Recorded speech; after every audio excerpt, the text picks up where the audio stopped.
Hey there, guys. Thanks for joining me. This is a little bonus video related to the Apothecary Prop update video that I did a few months ago, as well as the upcoming pharmacy student video that I'm almost ready to attempt. Not quite, but almost. And as unlikely as it might seem, this particular bonus video is going to be about what I've discovered about this little box. You might remember this box. I featured it briefly in the Apothecary Prop update video.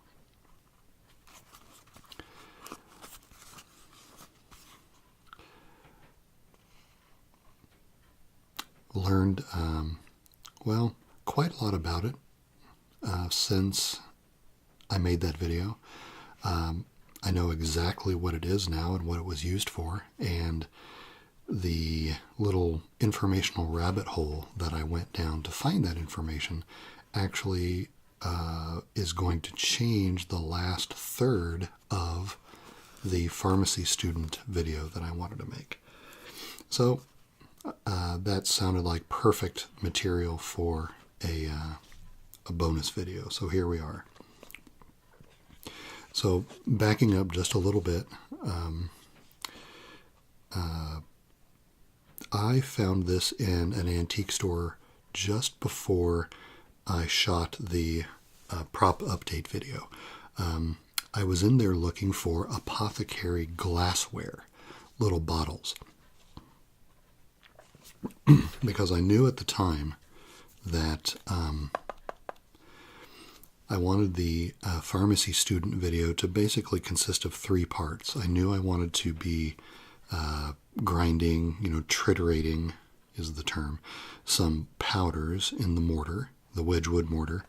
I knew I wanted to weigh some dosage of those powders on the scale that I bought for the video, and then I assumed that I would be doing something with those doses, that I was going to put them in something, and I assumed at the time that it would be a very small bottle or something like that. So I was kind of on the lookout for some small pharmacy style bottles, and I was in the antique store asking the gentleman if he had anything related to pharmacy.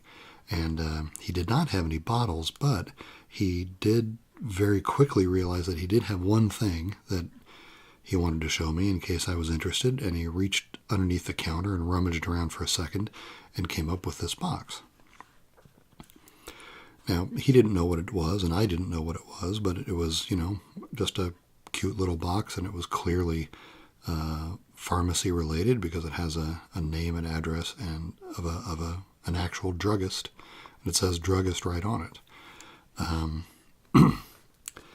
The gentleman did not, want very much money for it, and even though I didn't know what it was for, I assumed a pharmacist would put something in it. That was kind of obvious, but it had nice production value as a prop, and I figured at the very least I could have it sitting off, along the edge of the frame as I was working on the scale or the mortar or something like that, and it would look handsome and kind of antique-y off to the side at the very least. So I went ahead and bought it, and then I featured it as one of the new items that I had procured in the prop update video. But if you might remember, if you follow my content at all, that on the same session that I recorded that update video, I also recorded a video that I called ASMR History Detective, where I was trying to figure out what kind of scale or balance I had actually bought, whether it would be used in pharmacy in the first place. But most of the trade catalogs that I was able to assemble at that time came from the mining trade, not pharmacy, which is a little bit unfortunate because I bought the scale to make a pharmacy video with it, not a mining video. But it's what I had at the time, and so I went ahead and made the video with the information that I had. But the funny thing was that I kept finding new information after I uploaded that video. And the more I dug into Google Books, the more I found information related to the pharmacy trade that gave me information about the scale as it applied to pharmacy. And I kind of wish that I had delayed that video by about a week, because it would have been much more on point if I had. But whatever, it turned out the way it turned out. But Google Books has just a massive collection of scanned PDFs of antique trade catalogs and antique textbooks. And I started to find old pharmacy textbooks that proved very, very valuable in information about the scale. And I ended up buying one on eBay. Again, mostly for prop value, but also because I was finding so much good information on Google Books that I thought it would be cool to have one of these in hard copy. Also for perhaps a prop in the video. This is the one I actually found, called Principles of Pharmacy from Arnie. This is a 1927 text. Not too expensive. The thing about eBay is that you can find amazing stuff at reasonable prices if you don't care what kind of condition it's in. And this is obviously a pretty beat up text. But if we look,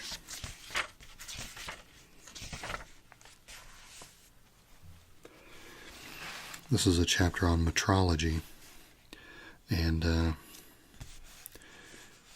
it shows the very balance that we talked about in the History Detective video, and they call it an Army prescription scale. And if you read the pinned comment of that video, it's got a bunch of posts from me with links to textbooks like this. And I eventually came to the conclusion, and I wrote it in the comments, that on the pharmacy side, this was really an Army prescription balance, which is a small, portable balance, as suggested by the name, primarily intended for use by Army surgeons and others who move from place to place, being of such manufacture that it can be easily dismantled and carried around in the drawer. So, that's what we have.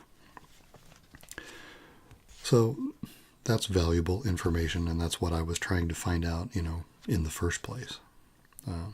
Although it was, equally used in the mining trade. So everything that I put in that video was still valid, just wasn't exactly on point with what I wanted. But moving on to the pharmacy student video, excuse me, I knew that I was going to be dealing with powders. So I went to the same textbook and in search of information about, dealing with powders, dealing with the mortar, dealing with a scale. Did this textbook have anything to offer that might help the not legitimacy, but the accuracy of the video that I wanted to do? And there's a chapter on powders.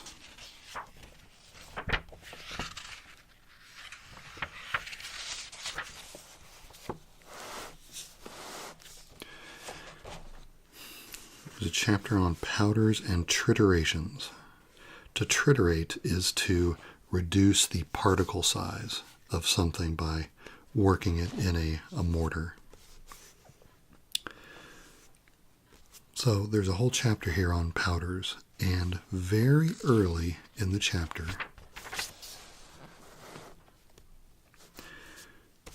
we get to this page. And this page kind of, well, shed a lot of light on our humble little box. It has an illustration here at the top that says, folding powders. And it has an illustration here that says, New York powder box. And if you read this in detail, what it reveals is that a very common method for a druggist to deliver dosages of powdered medicines to a patient was to create these things called powders. They were called powders, but what they were was a folded piece of paper with a single dose of the powder in the center of the paper. And then once you would fold these papers, you would stack them on end inside a little box, which is what I inadvertently bought. I didn't inadvertently buy it. I bought it on purpose, but I didn't know that I was buying a powder box. And the fascinating part about that to me is that, I bought it just to have as a prop in the corner of the frame, but not only is it going to be a great prop, but it has direct bearing on what I wanted the video to be about. That third part of the video, what was I going to put the powders in? And I thought, oh, well, I guess a bottle, right? No. I can fold some of these papers, put the doses from the scale into the folded papers, and put them in this box. That is the natural third step of the video that I didn't even know existed before I saw it in this textbook. And that just kind of, frankly, blows me away a little bit. One of the very unexpected blessings of this channel, of this content for me, is that, it's led me down some research paths. It's not turning me into an expert on anything, but things that I had a small interest in the first place, if I decided to turn the lens of the channel over to that topic, it's caused me to do a little bit of poking around and a little bit of research to try to figure some stuff out. And it's just an unexpected blessing to find out these little tidbits of information that I can fold into some of the videos, either from a narrative standpoint or from a technique or method standpoint, as we see here. So I just kind of stumbled down the stairs to come to the information we have here, and it's going to end up being a perfect conclusion to the pharmacy student video to actually do this. Now, so that explains what the little box is, and I'm going to try to do this in the video, but that video where I'm dealing with the powders and stuff was not intended to be a talking video. So you're going to see me try to, create some of these powders, but it's going to be, you won't have this explanation about, where the information comes from or why I might be doing it. So I thought what I could do right now, because I practiced it just a little bit, I'll go ahead and show you my attempts at folding one of these papers.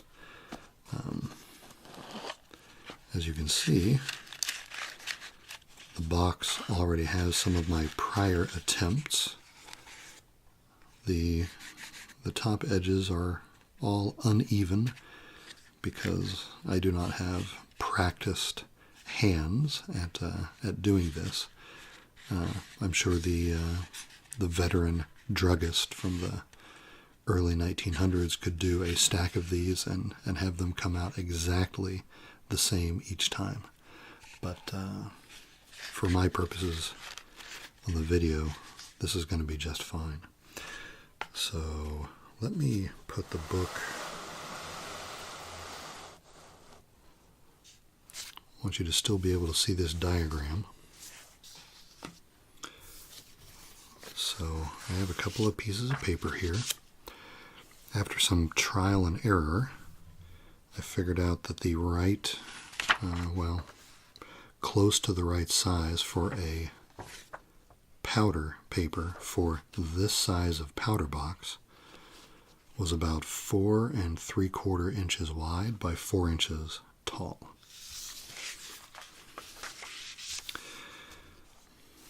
Now, the illustration here isn't amazing in terms of step-by-step directions, but I crossed this with another old textbook from the time that showed the procedure slightly differently, and so I do think I'm doing the steps correctly.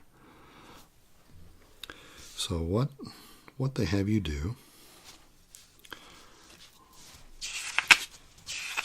you start by folding down top edge like that. Then you bring the bottom edge up into the crease,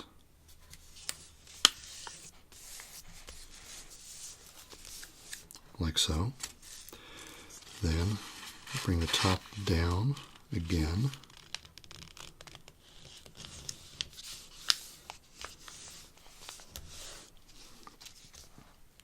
like so.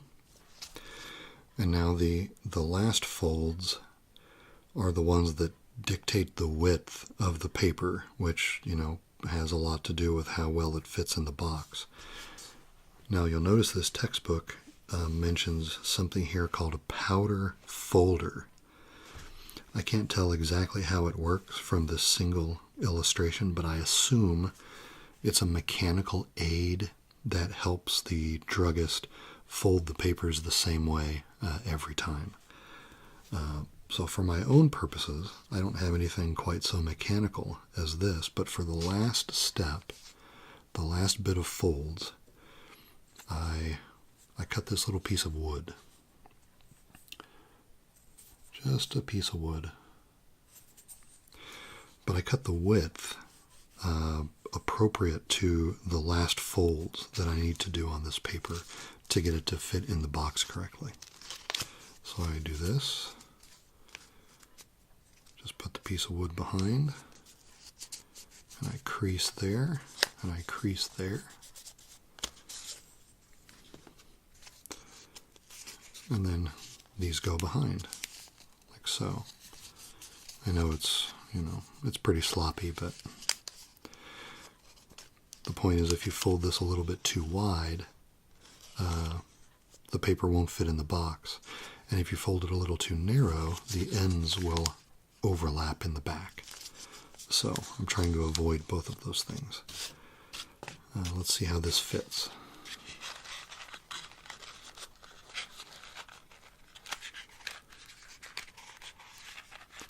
Not bad. Might be one of the better ones. And the idea is that the powdered medicine is placed right there.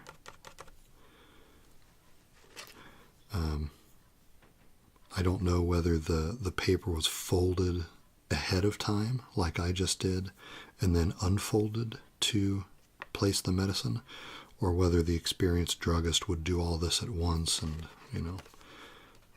put some medicine there and then fold the paper around it. I will probably do it like this. I'll probably fold it first and then open it up, put the medicine there, and then refold. But I would have a little bit of powder right there. Then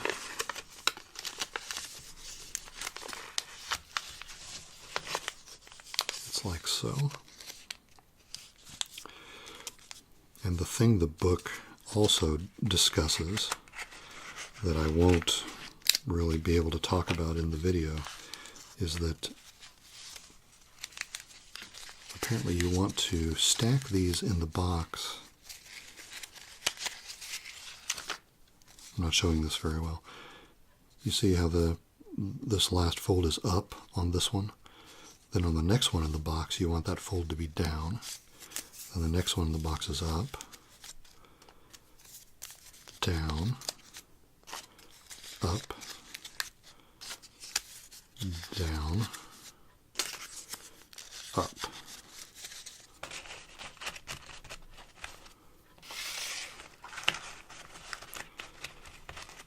And what they're trying to get across is if you have all of the powders oriented the exact same way, they will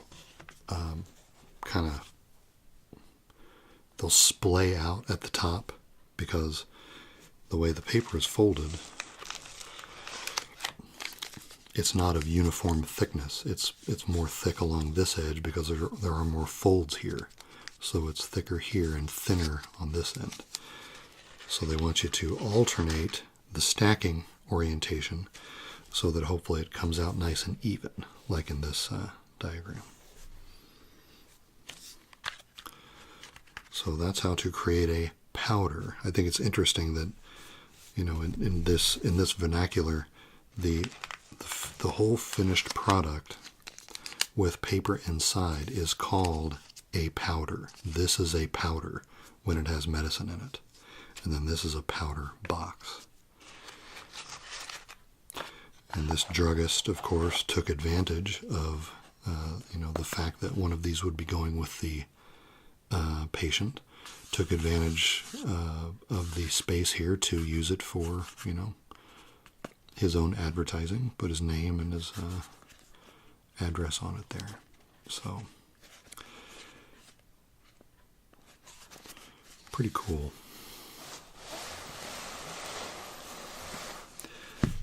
Anyway, I thought this was a nice bit of bonus information to give you, considering the kind of twists and turns that this little information rabbit hole led me on. And it's just so neat that the destination happens to be a place that is going to have direct bearing on the content of this video that I've wanted to do for a long time. So it's neat how that turned out. Yes, I just shot a 20-25 minute informational video about a small cardboard box. Because that's how we do it here at Gaslamp ASMR. This is the junk drawer, though, and you never know what you're going to find in the junk drawer, right? Okay. Thanks, everybody. Until next time.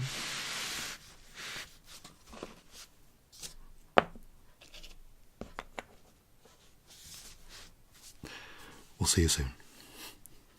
Bye-bye.